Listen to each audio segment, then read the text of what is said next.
Bapak Ibu, mari kita lihat Amsal pasal yang ke-16 ayat yang ke-9.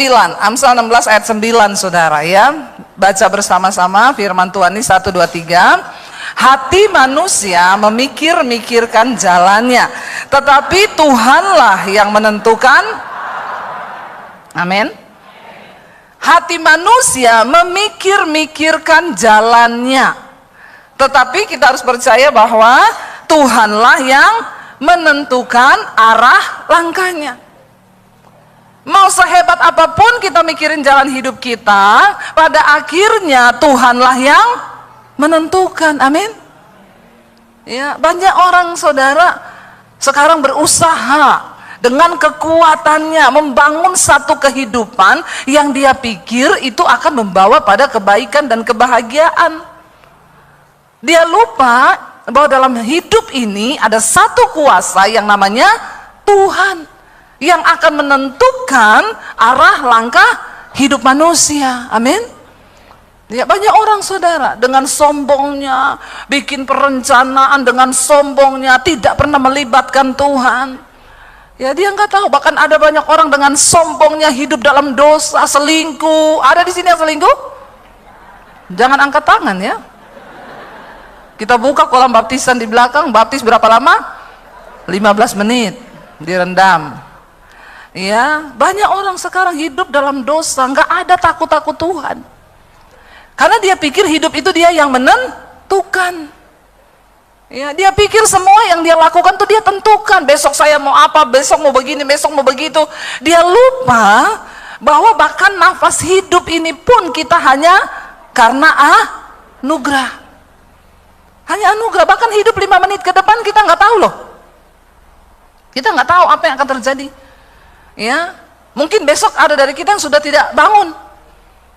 Ya, mungkin sebelah kananmu minggu depan sudah tidak ada. Coba lihat. Ya, lihat sebelah kanan, siapa tahu minggu depan udah tidak ada. Sebelah kiri mungkin besok. Coba lihat yang sebelah kiri, mungkin besok. Ya, jangan sombong. Ya, karena kita nggak pernah tahu. Makanya selama kita hidup di dunia ini, Rasul Paulus berkata, biarlah hidup kita ini berpadanan dengan firman Tuhan. Supaya satu saat ketika kita menghadap Tuhan, tidak ada penyesalan. Nggak ada penyesalan. Karena kita sudah melakukan apa yang menjadi kehendak Tuhan selama kita hidup. Manusia itu memikir-mikirkan jalannya, tapi Tuhanlah yang menentukan arah langkahnya. Ayat ini ditulis oleh Salomo. Siapa Salomo? Kaya raya, seorang raja. Alkitab mencatat tidak ada lagi raja yang kekayaannya melebihi kekayaannya Salomo. Salomo itu kira-kira pria paling bahagia. Ya, karena dia punya 1000 perempuan dalam hidupnya. 300 istri, 700 gundik. Ya, ada di sini bapak-bapak yang punya mimpi seperti Salomo. Istri 300, ya, gundik 700, mati kau. Nggak usah mimpi begitu, ya, boro-boro.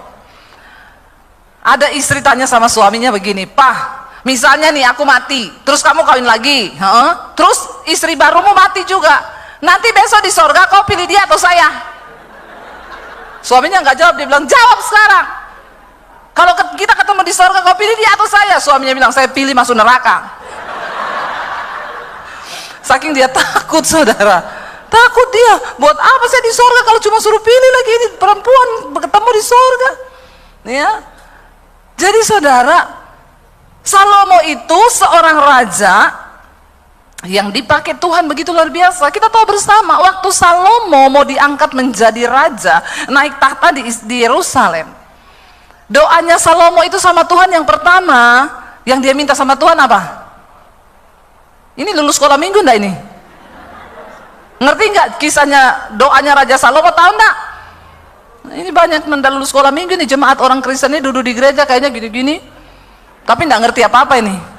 Bertobat ya, bertobat, pulang baca Alkitab, amin. Jangan cuma amin-amin toh ini ya. Kalau nyanyi, bakar, bakar, bakar. Ya, kalau nyanyi hebat di gereja ya, nyalakan apimu. Padahal tanya Alkitab pada nggak ngerti. Bilang kanan kirimu, bertobat kau. Baca Alkitab. Dan cuma di gereja berapi-api pada nggak ngerti firman Tuhan. Nanti kau gampang ditipu setan. Nih anak-anak muda nih tadi yang saya lihat nari-nari di sini. Bagus kau nari-nari, hebat kau nari-nari. Tapi jangan kau pulang, ada cowok yang godain yang cewek-cewek ini terus tergoda kelepek-kelepek. Akhirnya masih kecil udah hidup free sex. Ya, bahkan banyak yang hamil di luar nikah. Tapi di gereja bakar, bakar. Apanya yang dibakar? Ya, boleh di gereja berapi-api, tapi pulang ke rumah juga berapi. Ya, nyatakan imanmu kepada dunia bahwa engkau adalah anak-anak tebusan Tuhan Yesus yang sudah dimerdekakan dan hidupmu berdampak bagi dunia ini. Amin. Ya, jadi hidup kita di gereja sama di rumah itu harus sama, saudara. Ya, anak-anak muda di sini saya mau bilang ya, banyak ini orang-orang Kristen ya.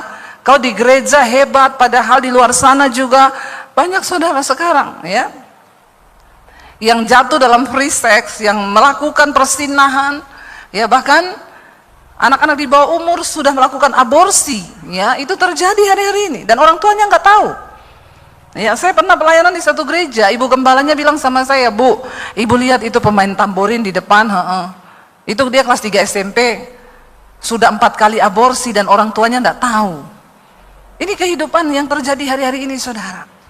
Ya, bagaimana kita harus melekat dengan Tuhan supaya kita ini tidak hidup mengikuti kehendak syaitan. Ketika pertama kali Salomo itu diangkat Tuhan menjadi raja, doanya, permintaannya kepada Tuhan, dia bilang, Tuhan beri aku hikmat untuk aku bisa mengerti apa yang Tuhan mau. Ketika Tuhan pilih aku menjadi raja, Tuhan bilang, karena kau tidak minta kekayaan, engkau tidak minta kehormatan, aku berikan apa yang kau minta itu, yaitu hikmat, pertimbangan, kebijaksanaan, dan aku beri bonus juga, aku beri kepadamu kesuksesan, kekayaan, dan harta yang berlimpah. Lalu Salomo menjadi raja. Tetapi ternyata kekayaan dan tawaran-tawaran dunia membuat Salomo menjadi lupa diri. Dia mulai memikirkan dengan pikirannya sendiri, bagaimana aku harus mengokohkan kerajaanku. Ini nggak bisa nih, aku harus berpikir bagaimana. Lalu dia mulai nikahi itu perempuan-perempuan kafir, orang-orang putri-putri raja yang tidak mengenal Allah dan tidak menyembah Tuhan, cuma dengan satu tujuan, supaya kerajaannya kokoh. Dia memikir-mikirkan dengan otak manusianya.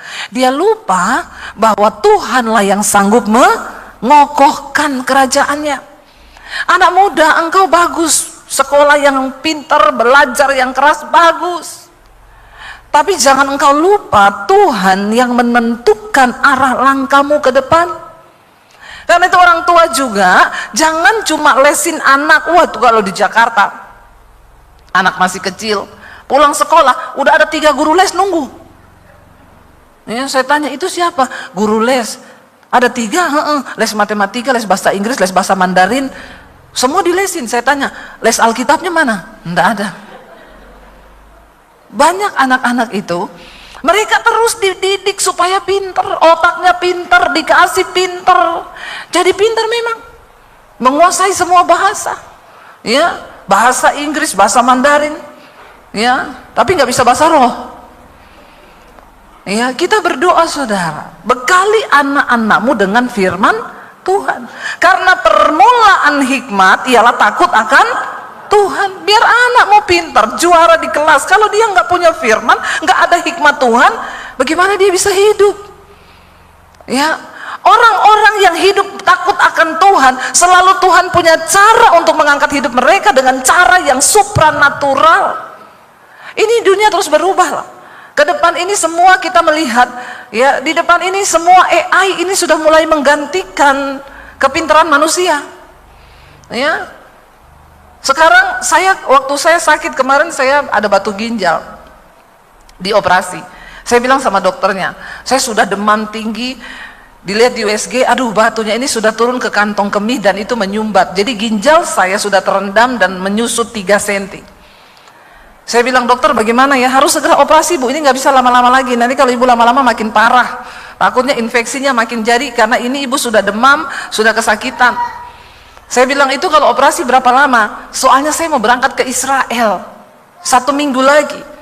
Dokternya bilang, ya tergantung bu, ya kalau memang harus berangkat berarti harus operasi yang, kita ada 2, satu operasi biasa, satu pakai AI. Ya, kalau ibu mau langsung pergi begitu, ya operasi pakai robot AI bu, tapi bayarannya juga AI. Ya, saya tanya, kalau operasi biasa harus dibelah dari tulang belakang sini, ya itu diambil batunya yang sudah menyumbat di bawah, karena dia bukan di ginjal lagi, posisinya sudah turun di bawah. Itu sudah nggak bisa pakai ini, jadi harus diambil bu, dan ibu itu harus bed rest, nggak boleh pergi kemana-mana, paling tidak sebulan itu. Tapi kalau pakai AI itu tidak ada luka, nanti hanya robot aja yang masuk ke dalam, pecahkan batunya, lalu di ginjal ibu dipasang selang, ibu bisa kemana-mana, nggak ada rasa apa-apa. Oh bisa ya dok, iya. Akhirnya operasi saudara, ya sehari setelah operasi saya pulang, jalan-jalan nggak ada apa-apa, nggak ada luka, nggak ada apa. Saya berangkat ke Israel 3 hari kemudian habis operasi.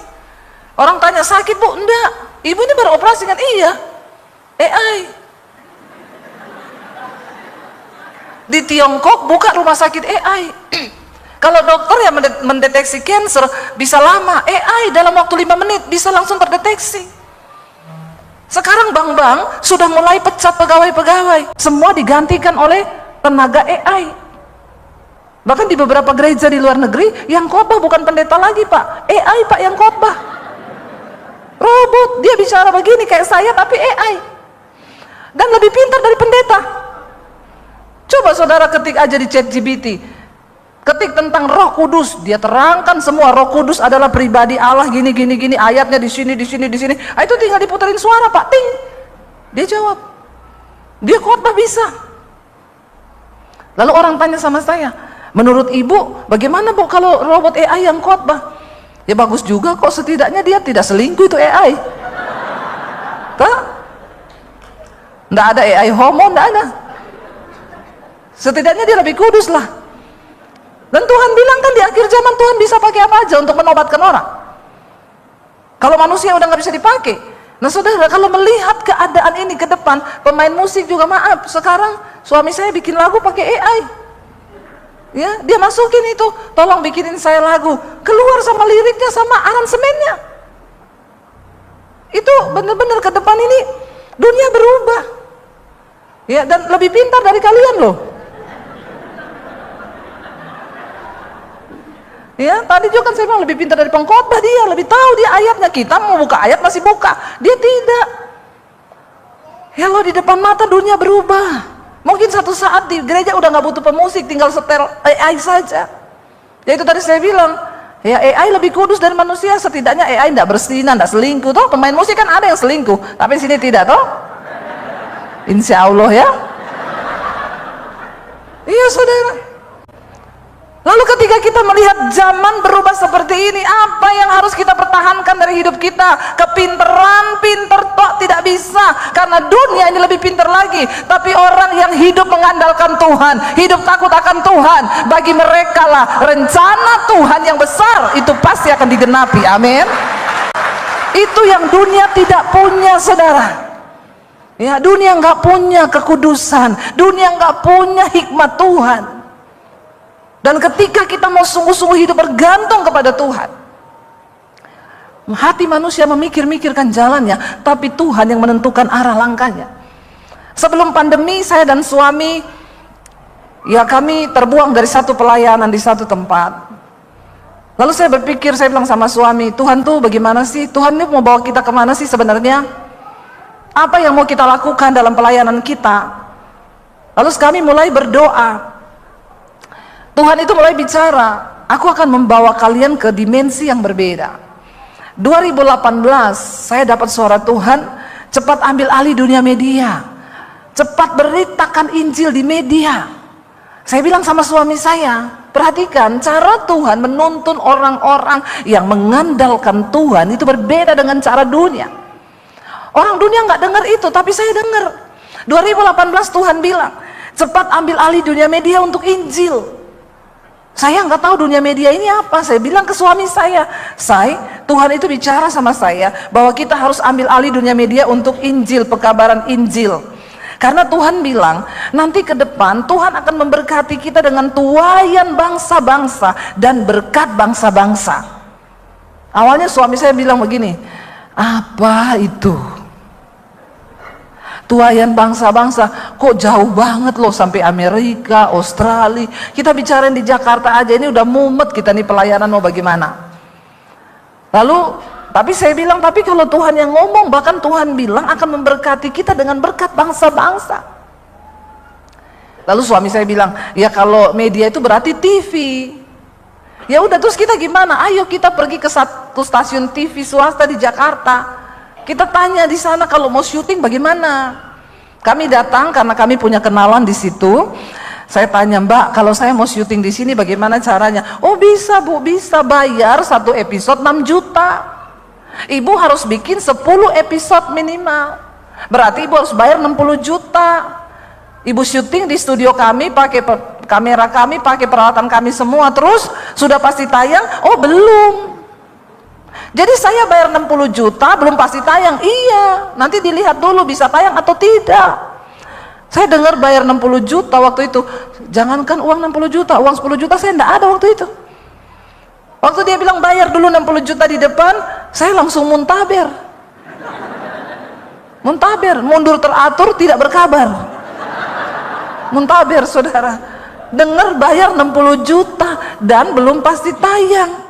Ya udah, kita nggak balik lagi ke situ. Tapi saya bawa terus visi Tuhan itu. Apa sih? Kita belum tahu YouTube waktu itu. 2018. Sampai saya pergi pelayanan di Bali. Saya ketemu keluarga dengan mami saya di satu kafe. Saya lihat orang-orang syuting di situ. Produsernya duduk di samping meja saya. Saya tanya, Pak, ini Bapak lagi bikin apa ya? Bikin TV, Bu. Di mana? Di YouTube. Oh, bisa ya? Bisa, sekarang sudah zamannya YouTube. Artis-artis beralih ke YouTube sekarang. Oh, berarti saya juga bisa ya bikin YouTube. Produsernya ngeliatin saya begini. Ya semua juga orang bisa, tergantung ibu punya konten apa. Saya bilang biasa aja, keles. Sirik amat, saudara. Ya, sekarang sih channelnya sudah hilang, enggak ada. Saya bilang, oh ya udah ya kan saya cuma tanya-tanya. Lalu dia bilang, bisa Bu, itu ibu syuting juga pakai handphone udah bisa kalau iPhone, soalnya itu YouTube cuma kecil filenya. Oh iya, makasih. Saya pulang, saya bilang ke suami saya, kita bikin YouTube yuk. Suami saya bilang, apalagi itu? Ya, karena dia memang waktu itu nggak bisa, kameramen nggak bisa, mau bikin YouTube nggak bisa. Tapi puji Tuhan, dia taat. Lalu dia mulai belajar. Nah itu karena ditendang dari tempat pelayanan itu, kita sudah ngerintis gereja, jemaatnya banyak, langsung ditendang begitu saja. Ya enggak apa-apa, Tuhan akan izinkan hal-hal seperti itu terjadi, jangan marah. Iya kan? Karena seringkali kita pikir itu jalan yang Tuhan buka, ternyata memang seringkali ada manusia yang akan tutup jalan kita. Tapi Tuhan izinkan. Kan ada lagunya, dia buat jalan, tapi kau tutup jalan. Itu udah biasa, enggak apa-apa. Jalan aja bersama Tuhan.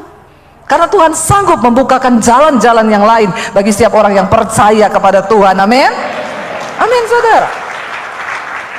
Akhirnya suami saya bikin YouTube, dia belajarnya juga lewat YouTube, belajar syuting, belajar ngedit, belajar ini. Akhirnya mulai bikin tuh. Siapa yang tahu ternyata 2020 datang pandemi, saudara. Waktu itu channel YouTube saya baru 50.000 subscribe. Pandemi datang, gereja tutup, orang nggak bisa ibadah. Waktu pandemi datang, gereja tutup, channel saya naik 1 hari bertambah 1000 subscribe. Kok enggak wow ya? Nggak punya channel ya? Makanya nggak tahu susahnya cari subscribe ya. Ya, 1 hari nambah 1000, bukan cuma wow. Itu dihacker sama malaikat itu. Dari situ saudara naik.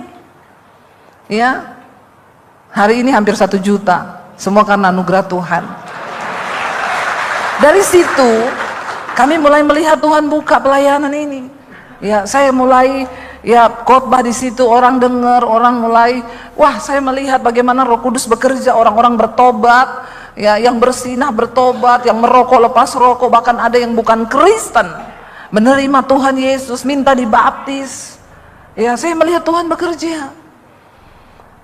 Dan dari YouTube pun akhirnya kami diberkati Tuhan. Pas pandemi nggak ada duit. Disitulah saya baru merasakan, saya bilang sama suami saya, kita ini ternyata selama ini terlalu percaya sama Tuhan ya. Karena saya baru sadar ketika pandemi itu, ternyata saya baru sadar kita ini nggak ada gaji dari mana-mana. Karena kita hanya ikut Tuhan, melayani Tuhan. Kalau ada pelayanan ya ada berkat. Kalau nggak ada pelayanan ya nggak ada. Pandemi gereja tutup. Saudara masih ada gaji dari perusahaan. Saya dan suami nggak ada. Makanya dari dulu kita juga nggak bisa beli motor kredit, beli rumah kredit, nggak bisa. Karena ditanya selalu, ada gaji nggak Bu? Ada. Dari mana? Dari sorga. Slip gajinya, nah ini dia Mas, slip gaji saya dengan iman. Masnya bilang nggak bisa Bu, karena bank kami belum bisa terima slip gaji dengan iman. Kebetulan bos saya belum beriman katanya. Jadi kita nggak bisa, dari dulu nyicil tuh nggak bisa. Tapi Tuhan itu hidup, berkuasa bagi orang-orang yang mau percaya sama Dia. Ya, di tengah masa pandemi, saudara, YouTube saya dimonetisasi. Pertama kali dapat duit dari YouTube, dapat email, saudara, dapat kode bank untuk ambil uang masuk ke rekening. Itu pas di pandemi. Tuhan itu tepat waktu. Kenapa Tuhan suruh saya bikin 2018? Karena Tuhan tahu bakal terjadi nih pandemi 2020. Makanya engkau harus berdoa, berjalan, minta tuntunan Tuhan. Karena kita bahkan 5 menit ke depan kita nggak tahu apa yang akan terjadi. Tapi Tuhan itu maha tahu. Tapi manusia selalu berjalan dengan kekuatannya sendiri. Karena memang manusia sama Tuhan tuh beda tipis. Tuhan maha tahu, manusia sok. Kau itu yang sok tahu itu. Bilang kanan kiri, mau bertobat kau sok tahu. Ya, sok tahu manusia itu. Ya, ada masalah sedikit udah sok tahu. Memang Tuhan itu ya. Kenapa Tuhan bikin begini? Pasti begini. Sok tahu kita ini. Belum lihat akhirnya. Mari kita berjalan bersama dengan Tuhan. Hati manusia memikir-mikirkan jalannya, tetapi Tuhanlah yang menentukan arah langkah hidup orang yang percaya kepada Dia. Ya, Tuhan menuntun saudara. Ya, dari 2018 dipersiapkan Tuhan pas pandemi, pas kita disetujui dari YouTube channel kita. Mulai itu mulai pemasukan. Di masa-masa pandemi, saudara, Tuhan itu tepat waktu. Ya, setelah 1 tahun pandemi kami mulai diberkati lewat YouTube. Yang tadinya nggak tahu arah mau kemana, cuma 10 juta di rekening, bertahan hidup 2 tahun di masa pandemi dengan 3 orang anak. Bagaimana caranya? Iman itu melihat sesuatu yang tidak terlihat. Itu iman. Jangan kau merasa nyaman hari ini dengan hidupmu, karena dunia ini bisa berubah sewaktu-waktu. Tapi firman Tuhan tidak pernah berubah. Sekalipun bumi ini goncang, Alkitab berkata, walaupun gunung-gunung beranjak, tapi firman Tuhan itu tidak pernah bergoncang. Amin. Dan orang yang berpegang pada firman Tuhan, hidup mereka juga tidak akan tergoncang. Ingat loh, firman Tuhan berkata, 1 kali lagi aku akan menggoncangkan bukan hanya bumi saja, tetapi langit juga. Dan kenapa aku akan menggoncangkan, kata Tuhan? Supaya tertinggal 1 umat yang tidak tergoncangkan. Kalau engkau berpegang pada kekayaan bisa hilang. Hari-hari ini banyak orang stres. Kenapa? Duitnya hilang tiba-tiba. Ya, ikut saham, ditawari begini, taruh duit. Ada saudara daerah Salatiga, kemarin heboh. Orang ini mengaku-ngaku hamba Tuhan. Dia masuk dengan pengajaran-pengajaran yang menyesatkan. Orang Kristen yang tidak ngerti firman, gampang dibodohi. Jadi dia ngajarin jemaat cara panggil uang. Ya, dia bilang kita ini punya kuasa. Saudara tidak perlu kerja cari duit, karena duit saudara itu sudah ada sebenarnya, tapi masih di kantong-kantongnya orang, masih di rekening-rekeningnya orang katanya. Pembodohan. Tapi orang Kristen yang gak punya firman banyak yang dibodohi, apalagi yang memang pengen cepat kaya.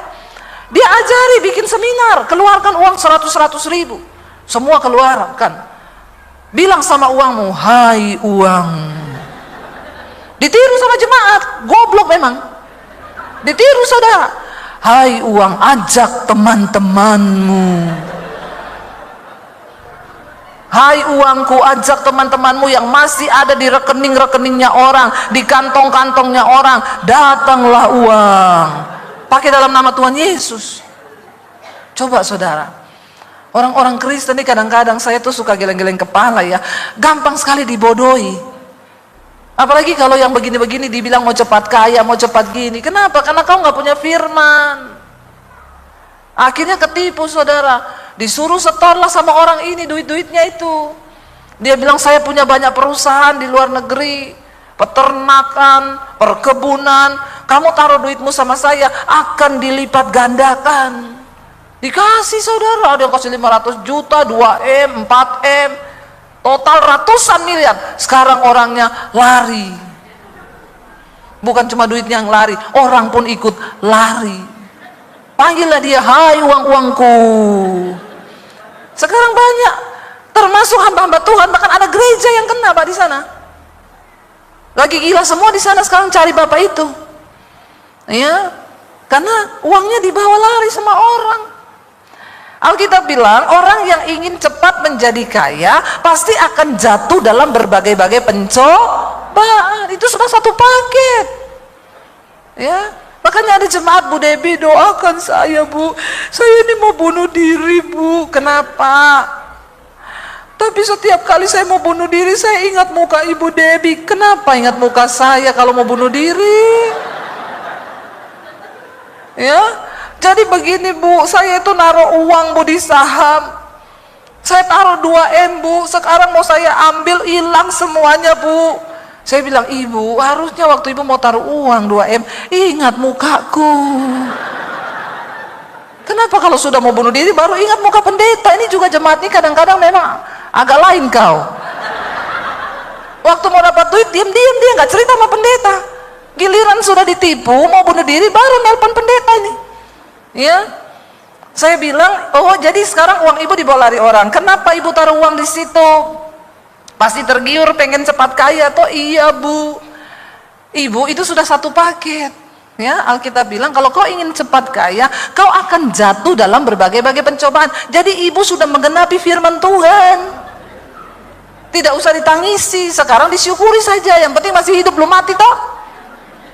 Itu jemaat memang begitu. Kalau kau tidak ngerti, manusia itu suka memikir-mikirkan jalannya sendiri, tapi yang kau lupa bahwa Tuhan yang sanggup menentukan arah langkah hidup kita. Kenapa kita harus berserah sama Tuhan? Karena kita tidak tahu apa yang akan terjadi di depan kita, bahkan 5 menit ke depan. Dan cuma Tuhan yang tahu. Kita perlu berserah dan mengandalkan Tuhan. Ketika Salomo saudara, dia mulai sombong, memikir-mikirkan jalannya sendiri untuk mengokohkan kerajaannya. Dia bikin strategi, aku harus nikahi perempuan-perempuan asing ini yang tidak mengenal Allah. Dia mulai, disitulah awal kehancuran dan kejatuhannya. Dia mulai melupakan Tuhan. Sertakan Tuhan dalam setiap perencanaan hidupmu, kata firman Tuhan. Bahkan kalau engkau berencana untuk pindah kota, Alkitab berkata, katakanlah gini, Tuhan, kalau Tuhan berkehendak, maka aku akan melakukan ini, itu, minta tanda sama Tuhan. Dia Tuhan yang hidup, dia Tuhan yang sanggup berbicara. Ketika engkau berdoa meminta tuntunannya, maka dia Tuhan yang sanggup menuntun engkau kepada arah langkah yang benar. Tadi saya lihat banyak anak-anak muda, untuk menentukan pasangan hidupmu, kau harus berdoa sungguh-sungguh. Ya, berapa banyak yang belum menikah di sini? Angkat tangan yang belum menikah. Saya mau lihat anak-anak muda yang belum menikah. Yang anak muda saja belum menikah saja, yang sudah menikah enggak usah. Yang belum menikah nih angkat tangan. Jangan malu. Ya, ayo yang kaum jomblowers. Ya. Lebih baik jomblo tapi happy.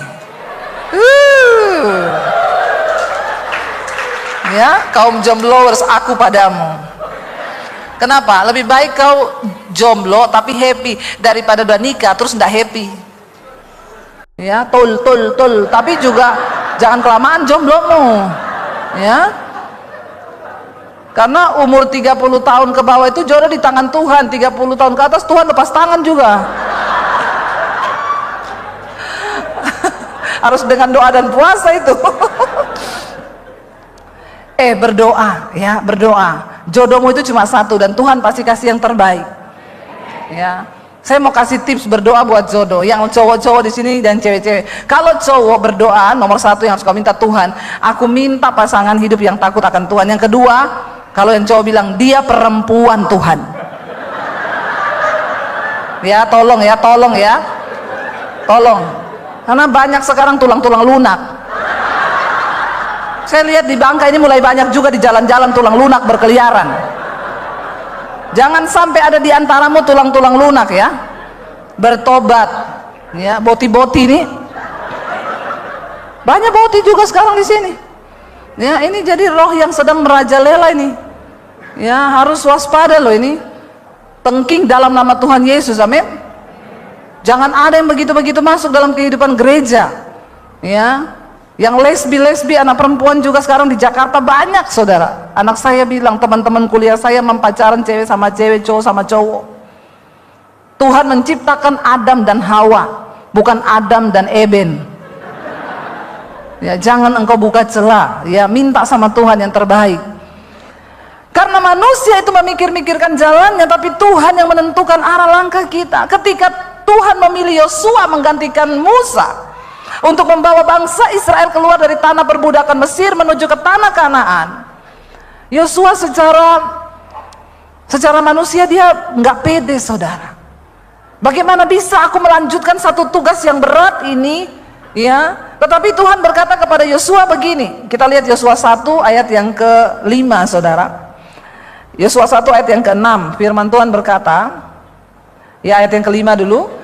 Ya, Tuhan bilang sama Yosua begini, baca sama-sama, seorang pun tidak akan dapat bertahan menghadapi engkau seumur hidupmu, seperti aku menyertai Musa, demikianlah aku akan menyertai engkau. Aku tidak akan membiarkan engkau dan tidak akan meninggalkan engkau. Bapak Ibu, saya mau tanya, janji yang sama Tuhan berikan gak buat kita dan saudara? Amin kan? Tapi untuk mempercayai janji ini susah atau susah? Kenapa? Karena engkau memikir-mikirkan jalanmu sendiri. Kalau kita pikir dengan pikiran kita manusia, susah. Tadi malam saya bersaksi, ketika saya jadi Kristen, saya diancam orang tua saya mau dibunuh. Lalu saya diusir dari rumah. Ya, ketika saya diusir dari rumah, saya nggak tahu mau kemana. Saya tidak tahu harus berbuat apa. Semuanya gelap di depan saya. Saya baru lulus SMA waktu itu. Saya harus lepas dari rumah. Tidak punya uang, tidak punya apa-apa. Bahkan papi saya bilang, kalau kamu tetap jadi Kristen ikut Yesus, tinggalkan keluarga, jangan bawa ijazahmu. Saya mau lihat Yesus kasih makan kamu pakai apa. Berat, saudara. Saya nggak tahu itu mau kemana. Tapi saya percaya janji ini. Tuhan bilang kepada Yosua, seperti aku menyertai Musa, aku akan menyertai engkau. Aku tidak akan pernah membiarkan engkau. Aku tidak akan pernah meninggalkan engkau. Caranya bagaimana supaya firman ini terjadi? Ayat yang ke-6 berkata begini, saudara. Ini yang harus kita lakukan. Tuhan sudah membentangkan firman-Nya, Dia melakukan bagiannya, kita harus melakukan bagian kita supaya firman itu terjadi. Amin. Tuhan bilang, baca sama-sama, kuatkan dan teguhkanlah hatimu, sebab engkaulah yang akan memimpin bangsa ini memiliki negeri yang kujanjikan dengan bersumpah kepada nenek moyang mereka untuk diberikan kepada mereka. Ayat 7 berkata, baca dengan suara yang keras, hanya kuatkan dan teguhkanlah hatimu dengan sungguh-sungguh, bertindaklah hati-hati sesuai dengan seluruh hukum yang telah diperintahkan kepadamu oleh hambaku Musa. Janganlah menyimpang ke kanan atau ke kiri, supaya engkau beruntung kemanapun engkau pergi. Waktu Tuhan membentangkan dan melepaskan janjinya, janji itu tidak pernah gagal. Janji itu akan terjadi asalkan kita juga mau melakukan bagian kita. Yosua bertanya, bagaimana mungkin aku akan mengalami pimpinan Tuhan? Tuhan bilang cuma satu, hanya kuatkan dan teguhkan hatimu. Hati kita nih kadang goyah saudara, ketika melihat suasana nggak mungkin, aduh iya nggak ya, aduh Tuhan menyertai nggak ya, aduh Tuhan gini nggak ya, aduh Tuhan gini. Waktu pandemi datang, saya bilang sama suami saya, di rekening kita nggak ada duit loh. Hal terburuk yang mungkin akan terjadi, kita jual rumah di Jakarta, kita jual mobil mana yang pertama laku, kita pulang ke Solo, kita hidup lagi di Solo lebih murah biaya hidup. Tapi jangan pernah marah sama Tuhan. Kenapa? Kita bersyukur karena hari ini tuh ada yang bisa dijual. Dulu nggak ada yang bisa dijual. Dulu nggak ada tabungan, nggak punya. Saya juga tidak punya investasi. Ada emas 80 kilo, Mas Daniel, tidak laku dijual. Dan memang tidak dijual, ini investasi pribadi, koleksi pribadi saya. Ya, Bapak Ibu coba tolong bayangkan apa yang kami alami waktu itu. Tidak ada uang, bertahan di pandemi nggak tahu berapa tahun, tidak ada penghasilan, nggak ada tabungan, nggak ada apa-apa. Ya, kalau saudara hidup seperti itu, kira-kira khawatir nggak? Keadaan seringkali membuat hati kita ini tidak menjadi lagi teguh percaya sama Tuhan. Mulai kita memikir-mikirkan langkah kita. Saya bilang sama suami, jual mobil, jual rumah. Tapi kita dulu pernah melewati yang lebih buruk. Kalau dulu Tuhan menyertai, kita percaya saat ini pun juga Tuhan bisa menyertai. Tapi bagaimana caranya? Lalu tiba-tiba waktu sudah dibuka lockdown, saya bilang sama suami saya, kita pergi ke Gramedia yuk, anterin aku. Mau apa? Saya mau melukis. Daripada ndak kemana-mana, melukis. Diantar sama suami saya tanya sama mbaknya, Mbak, ada jual kanvas buat lukis? Ada Bu. Yang ukuran paling besar berapa? Sekian Bu. Suami saya bilang, kalau cuma buat belajar-belajar sendiri di rumah, tidak usah cari yang paling besar, yang 10 cm saja. Lah melukis 10 cm itu apa saudara?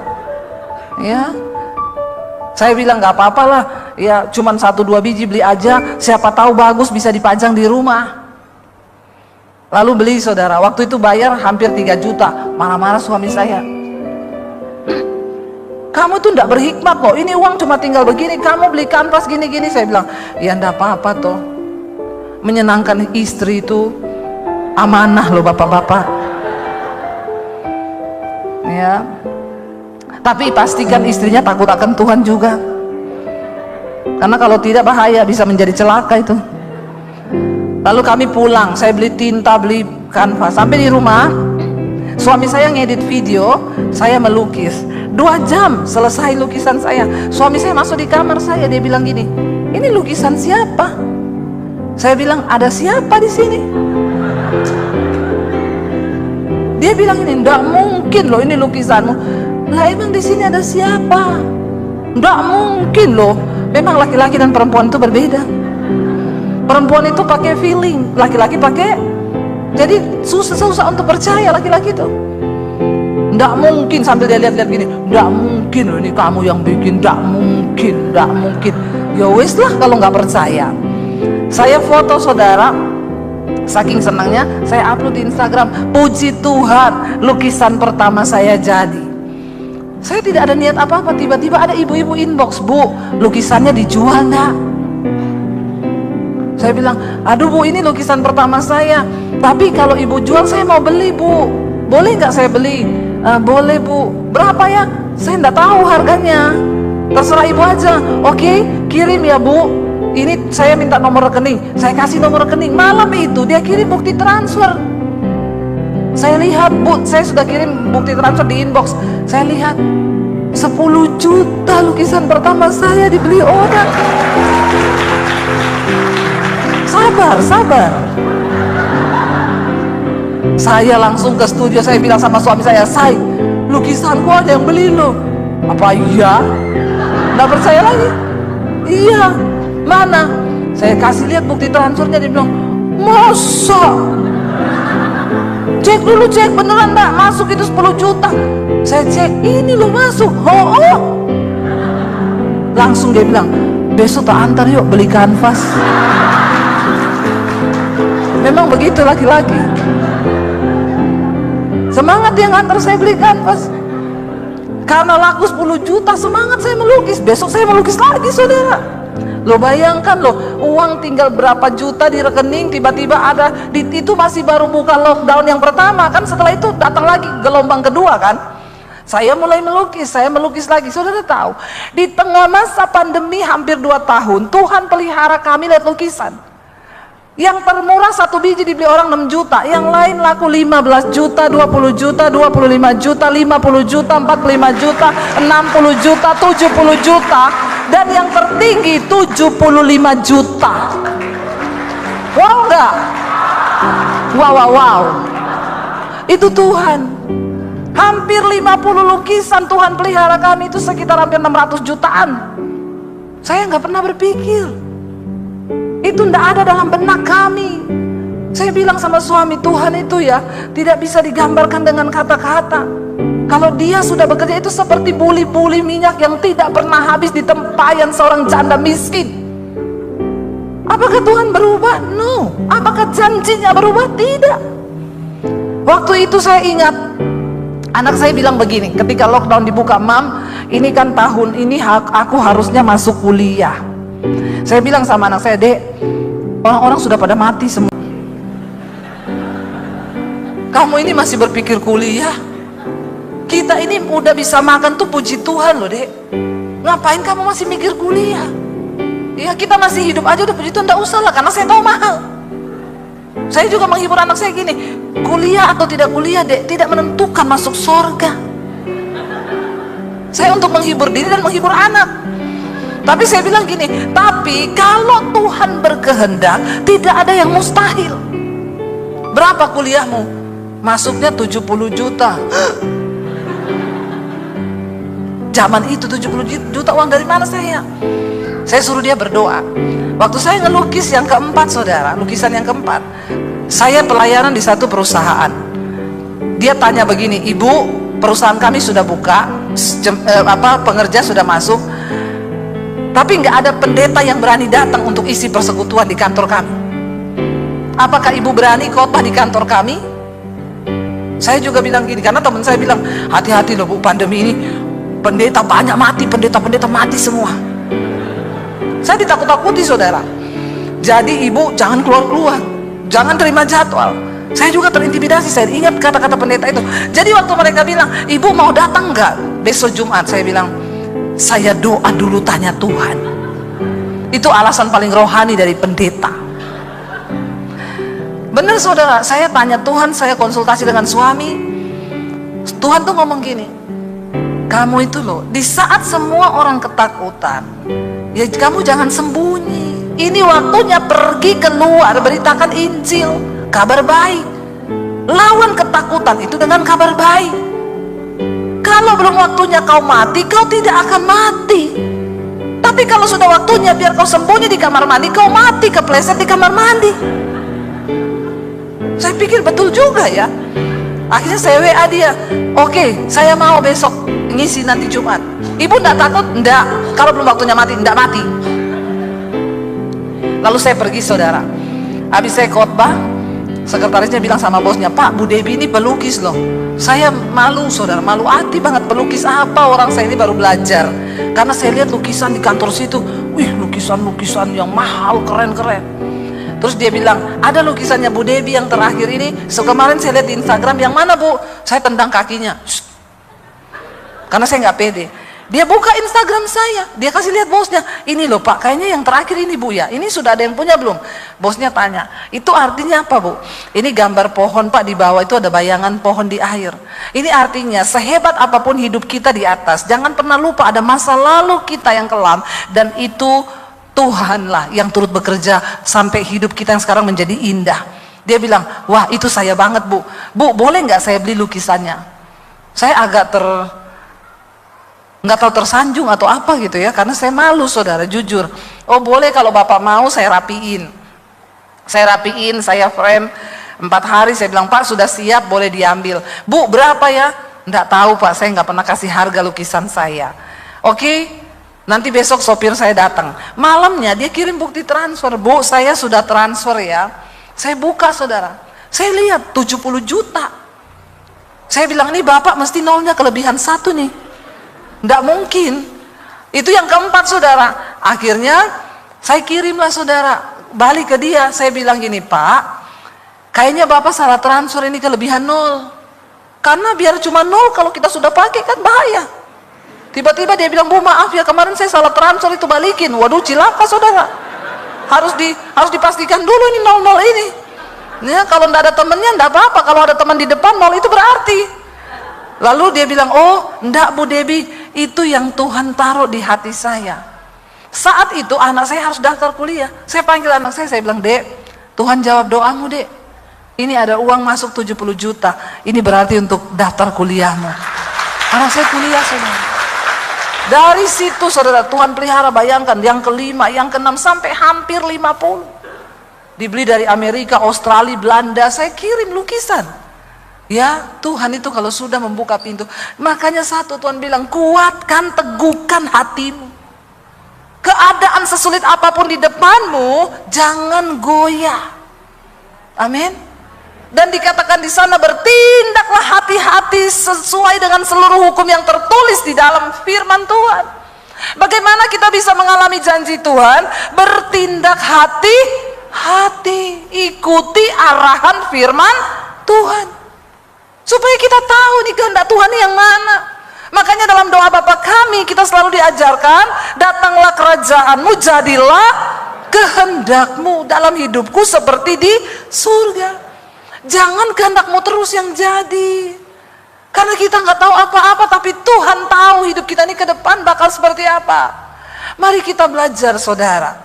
Kuatkan, teguhkan hatimu, jangan goyah. Seperti saya ini kalau mau bersaksi, wow, saya melihat luar biasa. Setelah pandemi kami terus diberkati lewat YouTube.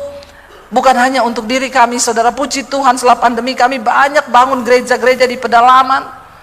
Ya, dan kami buka sekolah misi Alkitab di Bandungan, Semarang. Sekolahin anak-anak yang mau jadi misionari gratis. Kalau ada dari sini yang mau daftar ke sekolah misi saya, nanti hubungi nomor saya di YouTube. Ya, bisa daftar untuk jadi misionari. Ini sudah angkatan yang keempat, nanti Januari masuk angkatan yang kelima. Saya melihat, siapa saya? Saya cuma orang biasa yang mau percaya sama Tuhan. Berhenti memikir-mikirkan jalanmu sendiri, sertakan Tuhan dalam setiap perencanaanmu, maka jalan-jalanmu akan dibuatnya berhasil. Akuilah Tuhan dalam segala lakumu, maka dia akan meluruskan jalanmu. Kalau kita yang bikin jalan, bisa jalannya bengkok.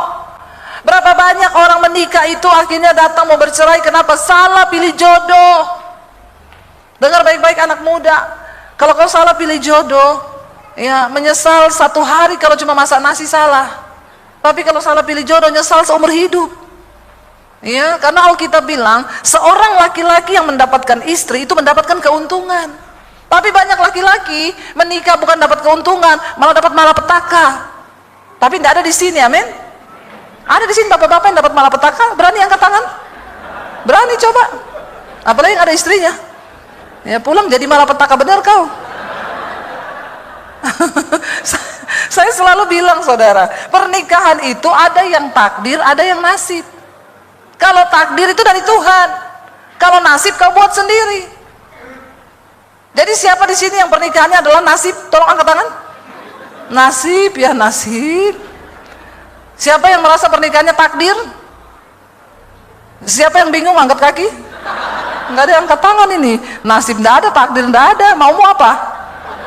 Hansip.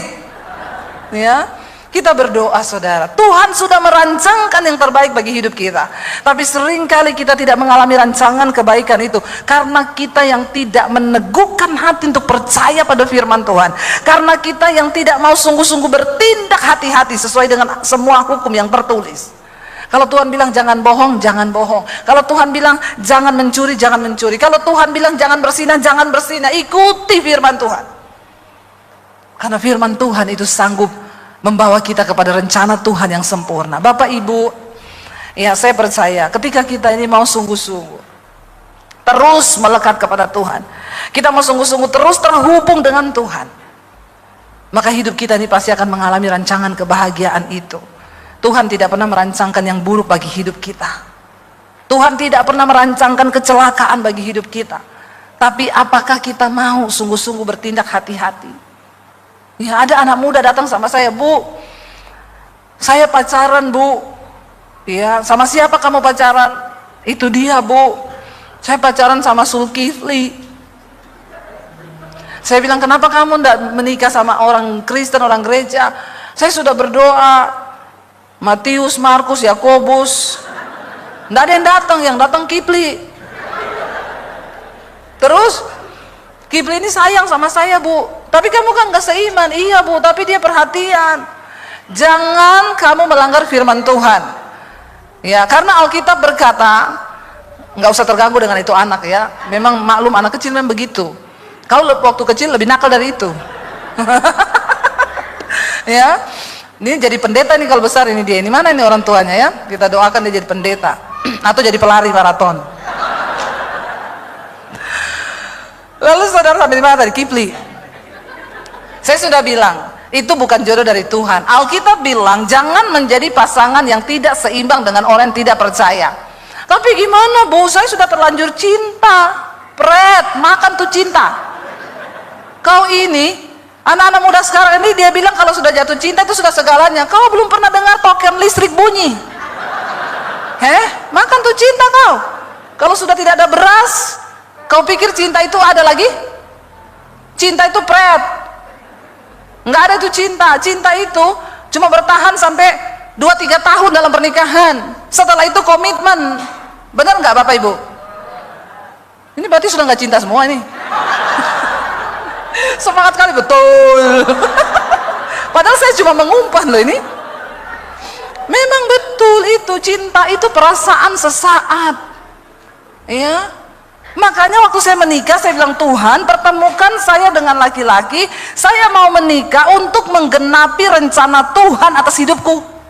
Kalau tujuan kita menikah untuk menggenapi rencana Tuhan, kan gak mungkin kita ini aneh-aneh. Amin. Cinta itu waktu bulan madu saja. Bulan madu bertahan berapa lama toh? 1 tahun paling pol. Kalau madunya masih ada. Kalau madu habis, tinggal lebahnya. Mati kau. Betul enggak? Iya toh. Saya pertama kali menikah dengan suami, bangun pagi saya bikinin kopi, kasih creamer. Sayang, I love you, I need you, I want you. Kopi sayang. Ya, itu bertahan. Begitu mulai hamil, muntah-muntah ngidam. Ya, punya anak 1, nggak ada pembantu, kerja sendiri. Lagi nyapu ngepel rumah dia teriak, mana kopi saya? Saya bilang, kau punya tangan 2, kaki 2 toh? Kau bisa nggak pergi sendiri di dapur sana bikin tuh kopi sama teh sendiri sana? Nggak usah suruh-suruh istri. Kau nggak lihat ini saya ini lagi urus anak, ngepel, nyapu. Madu hilang, madu habis, tinggal lebah. Apalagi saya ini dari Sulawesi, lebah hutan. Berbisa saudara.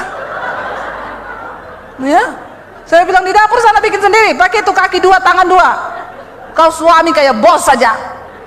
Dulu sayang, cinta mulai hilang. Dia ke dapur, dia tanya, gula yang mana? Di toples yang ada tulisan garam. Kenapa gula ditulis garam? Biar nggak ketahuan semut. Kayak di HP-mu, Yanto, kau Yanti, kau tulis Yanto. Bapak-bapak banyak begitu ini.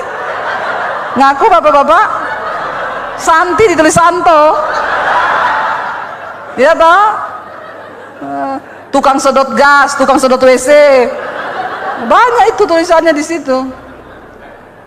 Ya, saudara, terjadi mulai cinta hilang nih, emosi yang ada, tiap hari ribut. Ya, saya bilang sama suami saya, kamu itu ya suami kayak bos, tiap hari cuma duduk suruh-suruh istri. Papi saya itu loh suami terbaik, dia tuh kepala kantor, tapi dia turun ke dapur, kadang dia bikin mami saya kopi. Kamu tuh, suami saya bilang, emakku itu istri terbaik, bapakku itu Cuma tinggal teriak aja, teh, maknya datang, inggih, bawa teh. Teriak, nasi, inggih, bawa nasi. Nggak pernah mak saya itu bantah bapak saya. Saya bilang, kalau gitu kita nikahkan saja papiku sama makmu, biar rumah tangga mereka jadi surga. Saudara, iya kan, cinta itu bertahan cuma berapa lama? Sampai satu kali saya emosi, saya marah tiap hari, ngepel sampai marah-marah, nggak pakai pembantu, hidup pas-pasan. Sampai satu kali saya dapat ayat yang berkata, apapun yang kau perbuat, entah itu dengan perkataan ataupun perbuatan, lakukanlah semuanya seolah-olah untuk Tuhan dan bukan untuk manusia. Oh, ternyata saya selama ini marah karena saya lakukan itu untuk manusia. Coba ibu-ibu praktekkan, ngepel untuk Tuhan. Kau pel itu kempling untuk Tuhan. Nggak mungkin kau marah-marah kalau untuk Tuhan tuh. Besoknya suami saya teriak, kopi mana? Gondok saya. Tapi saya untuk Tuhan. Saya ke dapur, saya kasih kopi, saya kasih krim, saya aduk untuk Tuhan. Kalau untuk suami, saya tambah sianida untuk suami. Mati kau. Kan begitu kan? Ya. Anak muda, makanya kau jangan salah nikah ya. Cinta itu cuma di awal-awal saja. Apalagi kalau udah mulai tidak ada duit. Jangan kau bilang cinta. Yang penting bersama. Ya, nggak ada begitu dalam pernikahan. Kalau udah nggak ada duit, karaktermu nggak cocok, nggak melakukan firman, bisa terjadi hal-hal yang menakutkan. Makanya berita istri bacok suami ada. Ya, suami lakban istri ada. Saya sekarang kalau lihat lakban di rumah saya takut, saya buang jauh-jauh itu lakban. Karena sekarang motif di Indonesia ini menakutkan, ditemukan jenazah mulut di lakban. Waduh, kok sekarang ngeri loh, pembunuhannya pakai lakban. Jangan ditiru, ini adegan berbahaya ini. Jadi saya kalau lihat lakban di rumah, buang itu, buang. Ya, menakutkan sekarang. Kenapa itu bisa begitu? Karena ada orang yang sakit hati. Makanya kau perlu berjalan bersama Tuhan. Bukan berarti hidup kita nggak ada masalah. Ada masalah. Saya ini dapat jodoh takdir loh sama suami saya, ini takdir bukan nasib. Kenapa? Kami ketemu di gereja. Kan enak kalau tanya, Bu Debbie lu ketemu suami di mana? Di gereja. Ketemu jodoh itu keren banget di gereja. Iya. Jangan tanya dulu ketemu di mana? Di terminal. Aduh, kau ini cari jodoh atau cari preman? Ya, mengikuti rencana Tuhan tuh enak luar biasa. Di mana ketemunya? Di pelayanan tuh. Di mana? Di angkot. Ya Allah, ketemu mau copet nanti tuh. Jadi saya ketemu suami saya, takdir loh. Kami berdoa puasa, suami saya puasa waktu itu. Tunggu sampai dapat tanda, saya berdoa minta ya.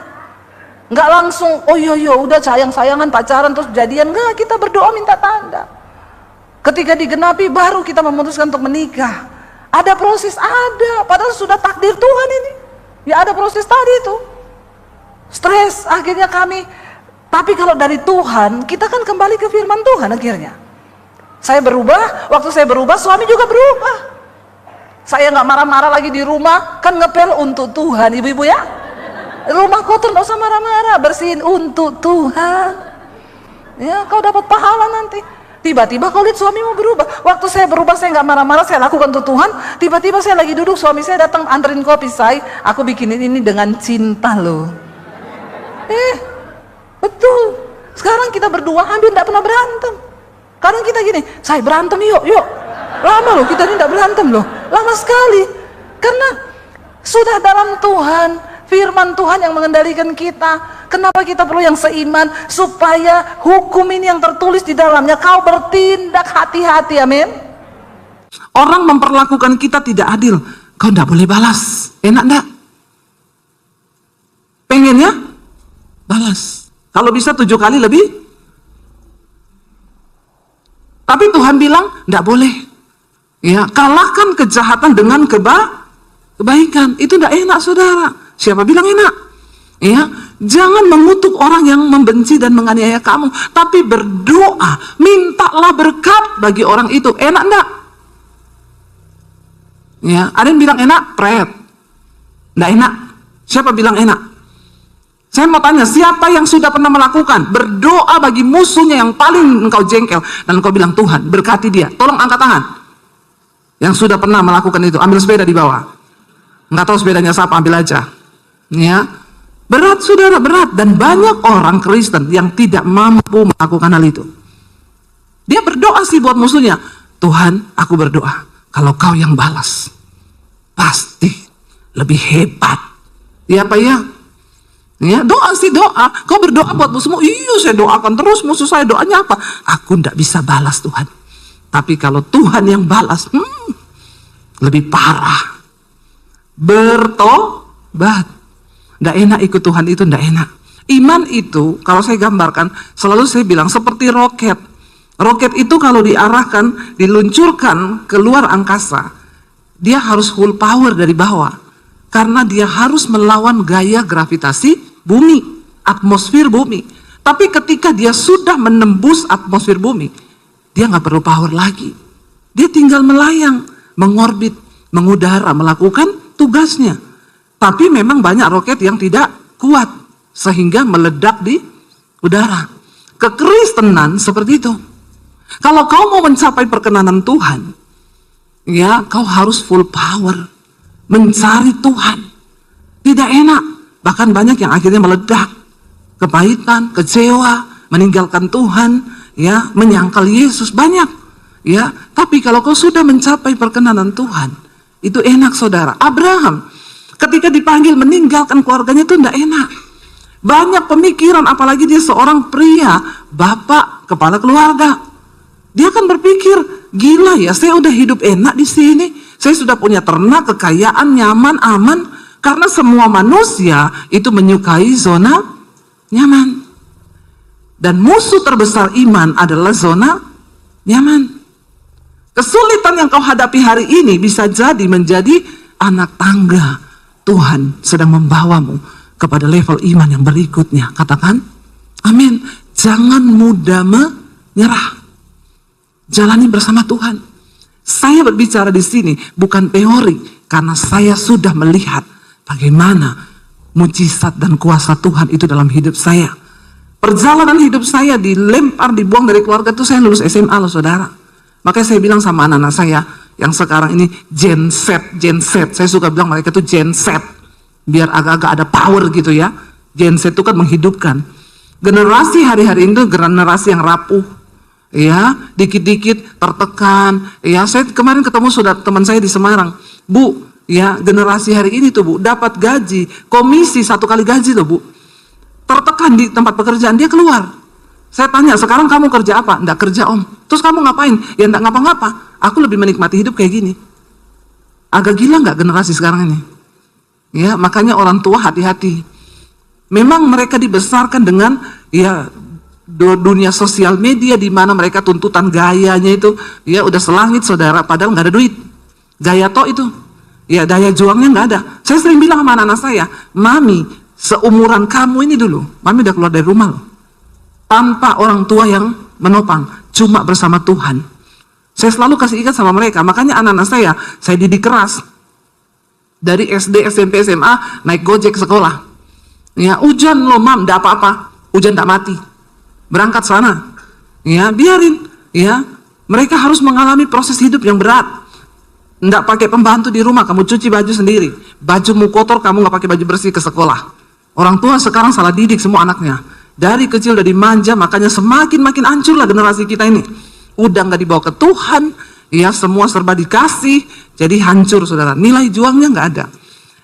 Saya mengalami Tuhan itu, berproses dengan Tuhan itu luar biasa. Orang bertanya, kenapa ibu itu punya iman yang begitu hari ini luar biasa? Saya bilang, ya karena proses yang berat. Semakin berat proses hidupmu, semakin kuat imanmu. Makanya jangan mau yang gak mudah-mudah. Bersama Tuhan, hadapi saudara. Ya, lalu di sana dikatakan Abraham melangkah, lalu dia pergi ke negeri yang dia nggak tahu ada di mana, yang dia nggak tahu itu di mana. Dia pergi berangkat dia dengan tidak mengetahui tempat yang dia tuju. Ya, lalu bagaimana Abraham bisa tahu tempat itu? Alkitab berkata setiap kali dia berhenti di satu tempat, Abraham mendirikan mezbah. Dia mencari Tuhan. Karena Tuhan menjadi Google Map-nya dia.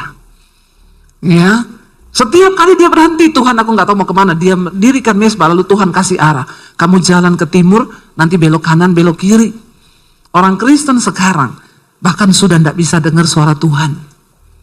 Ya, banyak yang bilang, Bu, dengar suara Tuhan. Bagaimana caranya ya? Saya nggak bisa tuh dengar suara Tuhan. Mari kita bertobat, saudara. Lalu dikatakan di sana, saudara, karena iman, ayat yang ke-9, ia diam di tanah yang dijanjikan itu, seolah-olah di suatu tanah asing, dan dikatakan di situ ia tinggal di kemah dengan Ishak dan Yakub yang turut menjadi ahli waris janji yang satu itu. Sebab ia menanti-nantikan kota yang mempunyai dasar, yang direncanakan dan dibangun oleh Allah. Saya mau tanya, berdiam di tanah asing yang dia tidak tahu, dia baru di situ, dan zaman itu saudara belum seperti sekarang. Tanah asing itu benar-benar ya tidak ada apa-apanya. Kira-kira enak nggak saudara? Nggak enak. Tapi orang Kristen sekarang suka cari yang enak. Tuhan suka bekerja dengan yang tidak enak. Daging ini adalah musuh terbesar dari iman. Sebab daging ini gak mau diproses. Tapi Tuhan cara kerjanya proses daging. Gak bisa kita berkenan, saudara, kalau masih ada daging. Dikatakan dengan iman juga Abraham diam di tanah yang dijanjikan itu, seolah-olah di satu tanah asing. Itu gak enak. Pasti dia pengen pulang terus. Ya, tetapi dia percaya bahwa Tuhan sudah merencanakan satu kota yang akan dibangun oleh Allah sendiri. Percayalah saudara, dalam setiap hidup kita, Tuhan itu punya rencana yang besar. Dia ingin bangun rencananya atas hidupmu. Dia ingin bangun rencananya atas pekerjaanmu.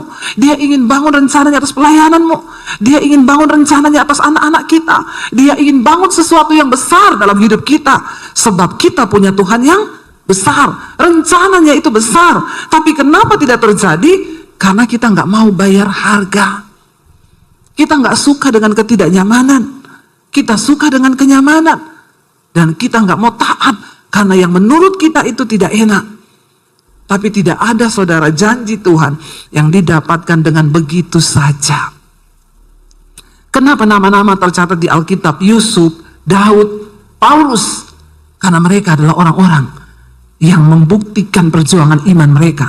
Dan mereka keluar sebagai pemenang-pemenang. Enggak ada cerita Alkitab yang enak. Ya, tidak ditulis begini, maka mimpilah Yusuf. Ketika Tuhan memberi mimpi kepada Yusuf, akhirnya Yusuf cerita kepada saudara-saudaranya. Lalu saudara-saudaranya akan membunuh Yusuf. Lalu Tuhan kutuk saudara-saudaranya mati semua. Begitu ceritanya? Agak. Ceritanya, saudara-saudaranya ambil Yusuf, mereka mau bunuh, mereka ikat, lalu mereka buang ke sumur. Kok kelihatannya rencana Tuhan begitu ya? Kok kelihatannya Tuhan jahat ya? Kok kelihatannya orang yang berkenan kepada Tuhan itu seolah-olah disiksa, dianiaya, direndahkan, ya? Sebab tidak pernah akan ada kemuliaan tanpa salib. Ya kan bisa Tuhan bikin ketika keluarganya membunuh dia, tiba-tiba halilintar datang, lalu menyambar keluarganya mati semua. Kan kita lebih suka ya nonton yang kayak begitu, ya Pak ya? Ya kita banyak nonton film yang selalu pemeran utamanya itu menang, ya. Tapi Tuhan cara kerjanya nggak begitu. Dan yang masalah di sini, Tuhan nggak kasih tahu sama Yusuf tentang rencananya. Tuhan cuma kasih dia mimpi. Coba kalau Tuhan kasih tahu sama Yusuf, Yusuf, tenang, aku akan kasih kau mimpi. Nanti ketika kau cerita mimpi itu, keluargamu iri, lalu mereka membunuh kau. Tapi tidak usah takut, nanti kau akan dibuang ke sumur, lalu akan ada saudagar yang ambil kau dari sumur, lalu dia bawa kau ke Mesir. Sampai di Mesir, nanti kau jadi budaknya, lalu kau akan diangkat di rumah Potifar. Setelah itu istri Potifar akan ganggu kau. Tapi tenang Yusuf, memang kau akan dipenjara, tapi justru di penjara itulah kau akan ketemu dengan pencampur minuman raja, karena penjara akan menjadi jalan bagimu untuk bisa masuk ke istana Raja Fir'aun. Tuhan kasih tahu gitu nggak? Kalau dikasih bocoran, enak nggak? Enak tuh. Oh Yusuf akan yes. Kapan aku di penjara ya? Kapan ya? Kok belum ya? Kok belum difitnah ya? Kok belum digoda ya sama istri Potifar? Itu yang namanya iman. Percaya saja bahwa apa yang Tuhan buat di hidup kita itu indah. Masalahnya memang di sini Tuhan sama manusia itu beda tipis. Tuhan maha tahu, manusia sok. Bilang kanan kirimu, jangan sok tahu. Ya, ini nggak enak nih, males saya, nggak mau saya jalani. Kenapa? Nggak enak. Tuhan itu suka yang tidak enak. Ya, Tuhan nggak kasih tahu sama Yusuf. Tuhan nggak kasih tahu sama Daud ketika dia mau dibunuh sama Saul. Tuhan nggak kasih tahu endingnya. Tapi orang-orang ini tercatat namanya di Alkitab karena dengan iman mereka percaya bahwa rancangan Tuhan tidak pernah gagal. Dengan iman mereka percaya bahwa rancangan Tuhan tidak pernah salah. Sekalipun berurai air mata, sekalipun berat, sekalipun sakit, ada daging yang tergoyang, ada ego yang dihancurkan, itu tujuan Tuhan. Kenapa masalah diizinkan terjadi? Supaya kau benar-benar menyerah dan pasrah kepada Tuhan. Tuhan gak kasih tahu Abraham endingnya bakal seperti apa, ya. Tetapi Abraham percaya ada satu kota yang akan dibangun oleh Allah dan itu masuk dalam rencana Tuhan atas kehidupannya, saudara. Percayalah apa yang kau hadapi hari ini itu ada rencana Tuhan yang indah, saudara. Ya, dikatakan di sana ayat yang ke-11, coba kita baca Ibrani 11 ayat 11. Karena iman ia juga dan Sarah beroleh kekuatan untuk menurunkan anak cucu walaupun usianya sudah lewat, karena ia menganggap dia yang memberikan janji itu setia. Secara manusia Abraham sudah tua, istrinya sudah menopause, tidak mungkin bisa punya anak. Tapi satu hal yang mereka percaya, bahwa Tuhan yang berjanji itu adalah Tuhan yang setia. Saudara, saya mau tutup dengan kesaksian. Saya dikasih dalam Lukas pasal yang ke-7, Yesus berkata begini, di hari-hari yang terakhir tuaian memang banyak, tapi pekerja itu sedikit. Karena itu mintalah kepada Tuhan yang mempunyai tuaian itu supaya dia kirim pekerja. Dari situ ketika Tuhan jawab saya, Tuhan bilang, kamu tidak boleh buka gereja, kamu persiapkan para penuai di hari-hari terakhir ini. Saya tanya sama Tuhan, maksudnya Tuhan apa? Buka sekolah misi. Kamu harus bangun sekolah misi, sekolahin gratis orang-orang yang gak mampu untuk jadi hamba Tuhan. Saya bilang, Tuhan, saya ini bukan orang kaya, saya ini bukan orang pinter, saya gak punya titel STH, MTH, HHH, banyak begitu.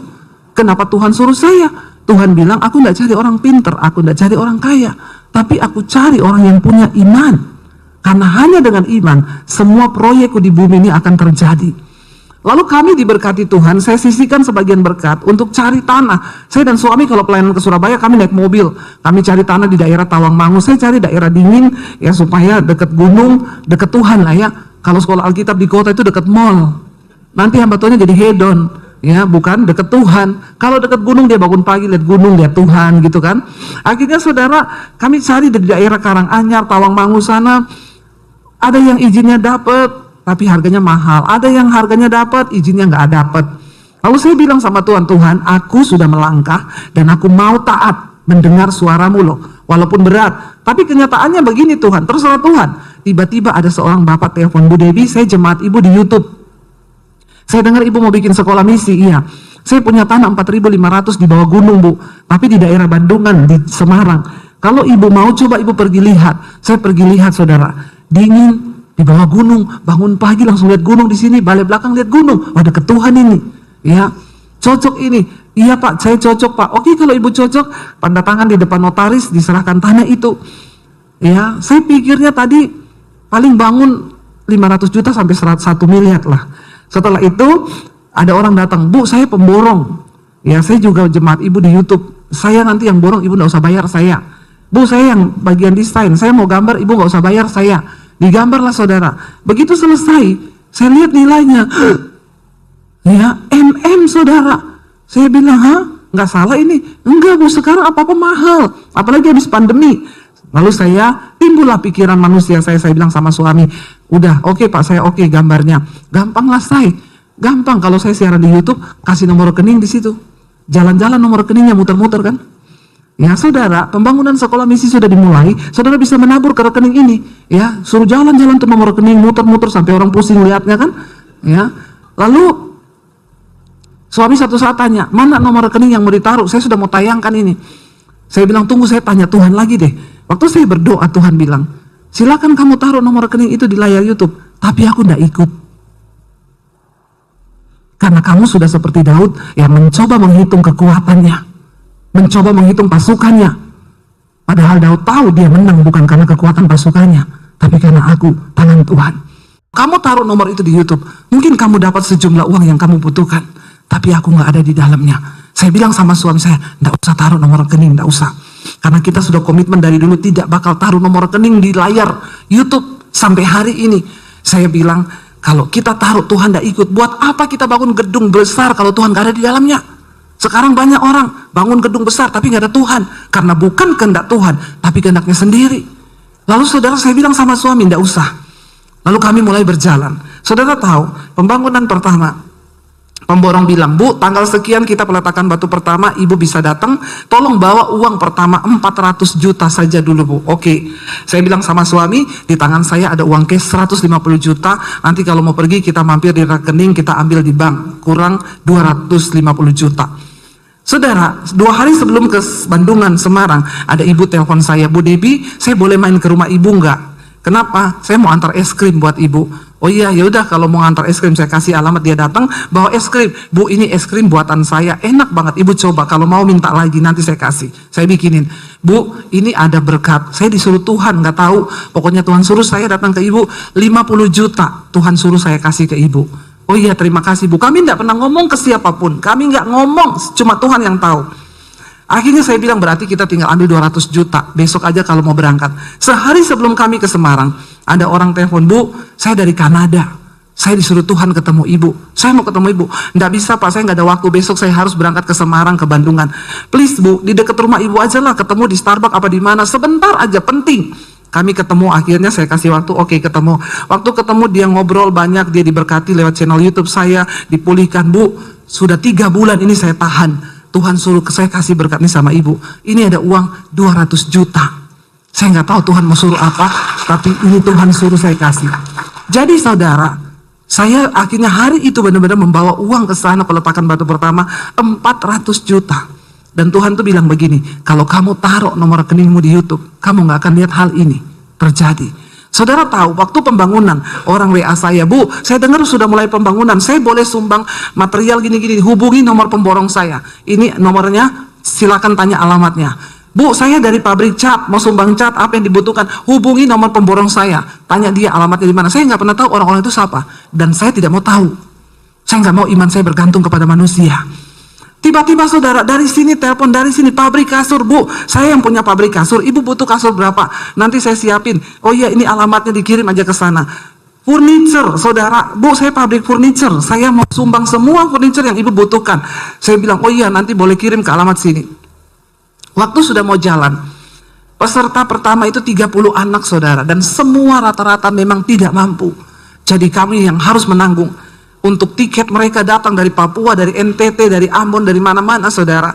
Ya, tapi Tuhan tuh luar biasa. Waktu staf saya di sekolah bilang, Bu, kita meeting sebentar. Saya mau kasih tahu ibu, pengeluaran setiap bulan untuk 30 anak itu sekian ratus juta. Saya lihat, ih banyak juga ya. Iya Bu, mereka makan 3 kali. Dan ini orang luar pulau, makannya banyak. Ya. Lalu saudara, ya sudahlah, ya jalan dengan iman. Saudara tahu, ketika berjalan, saya nggak tahu. Pabrik tahu, Bu, saya tiap 2 minggu sekali kirim tahu. Pabrik tempe, Bu, saya setiap kali 2 minggu sekali kirim tempe. Bu, saya yang punya peternakan ayam, setiap 2 minggu sekali saya kirim telur ayam itu 2 peti. Ya, sayur datang, semua datang. Sampai kadang kita kelabakan, harus bagi ke panti asuhan karena takut busuk saudara. Beras berkelimpahan. Sampai hari ini, kemarin saya baru pulang dari Bandungan, peresmian untuk angkatan kedua. Sudah lulus angkatan yang pertama, sekarang masuk angkatan yang kedua. Saya cuma mau bilang sama saudara, saya tidak berteori.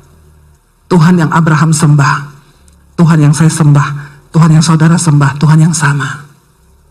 Kalau hari ini pelayanan kami bisa menjadi dampak yang begitu Tuhan pakai dengan luar biasa, itu bukan karena saya hebat, karena Tuhan kita Tuhan yang hebat. Amin saudara.